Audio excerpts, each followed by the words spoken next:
कि ये जो फलाए आम के 215 इंस्टीट्यूशन स्कूल्स को टेक ओवर किया, ये जम्मू कश्मीर के जो तालीमी इदारे हैं, जो यहाँ के हमारे इंस्टीट्यूशंस हैं, जो हमारी यहाँ की सकाफत है, उस पर एक और हमला है।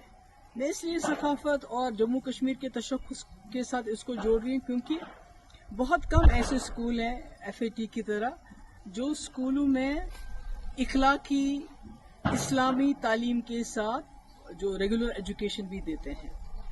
मतलब कोई आप जिस स्कूल का नाम नहीं ले सकते हैं जहाँ पर ये बैलेंस मेंटेन होता हो। और इन स्कूलों में से बहुत ही नामवर शख्सियत उभरी हैं और इसके साथ हज़ारों के तादाद में, मेरे ख्याल में कोई 50-60 हज़ार तो स्टूडेंट्स हैं, टीचर्स हैं, फैमिलीज़ हैं जो जुड़ी हुई हैं। तो इस तरह से इसको इसको टेक ओवर करना, पहले तो जमात इस्लामी के तमाम एसेट्स को टेक ओवर किया गया, उन पर बैन लगाई गई। पर तभी उम्मीद थी कि यहाँ एक चुनी हुई सरकार आएगी, इलेक्शन होंगे, तो शायद ये जो हम पे ताबड़तोड़ हमले हो रहे हैं हमारे तशख्खुस पे, हमारे हर इदारे पे, तो कहीं ना कहीं उसको वो रोकने में कामयाब हो जाएंगे। और शायद यही वजह है कि लोगों ने नेशनल कॉन्फ्रेंस को तकरीबन 50 सीटें दी, पार्लियामेंट में 3 मेंबर पार्लियामेंट दिए लद्दाख को लेके। तो पर अफसोस की बात है कि बजाय इसके कि वो इस चीज को रोके, तो ये गवर्नमेंट की तरफ से ऑर्डर आना, मुझे लगता है कि ये मतलब एज अ कश्मीरी मुझे लगता है एज अ कि ये जो लोगों का जो भरोसा है उन पे क्या गुजरी होगी, मैं उसका अंदाजा नहीं लगाना चाहती। क्योंकि पिछले इलेक्शन में तमाम लोगों ने अपनी आइडियोलॉजी से बालातर उठ के, चाहे वो जमात इस्लामी थे, चाहे अहले हदीस थे, चाहे एम्प्लॉयज थे, चाहे टीचर्स एसोसिएशन थी, चाहे नौजवान थे, सब ने सोचा कि एक ही जमात को वोट देंगे ताकि ये जो तूफान आ रहा है हम पे मरकज की तरफ से, इसको शायद एक जमात रोक पाएगी, एक ही जमात रोक पाएगी। क्योंकि PDP को तोड़ फोड़ करके PDP लगता था लोगों को ये खत्म हो चुकी है, ये मुकाबला नहीं कर पाएगी।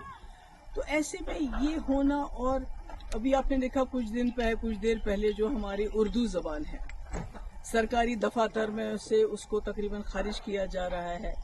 हमारी किताबों, हमारे जो सिलेबस है, जो करिकुलम है, उसमें जो है हमारे शेखुल आलम रहमतुल्लाह अलैह हैं, या हमारे अल्लामा इकबाल साहब हैं, या इसी तरह जो हमारे आगा शाहिद साहब हैं, उनको बिल्कुल उससे अलग किया जा रहा है। तो सरकार जो है खामोश है, और इस बार तो सरकार हिस्सा बन गई।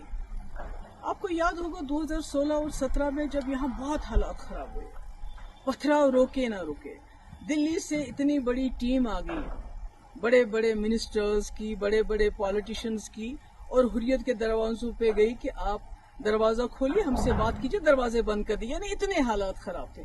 उस वक्त मेरे ऊपर बहुत प्रेशर आया था कि आप जमात इस्लामी के ऊपर क्रैक डाउन कर लीजिए, बैन कर लीजिए, इनको PSA लगा लीजिए, इनके एसेट सीज के, जो अब हो रहा है, जो इस वक्त की सरकार इस वक्त कर रही है।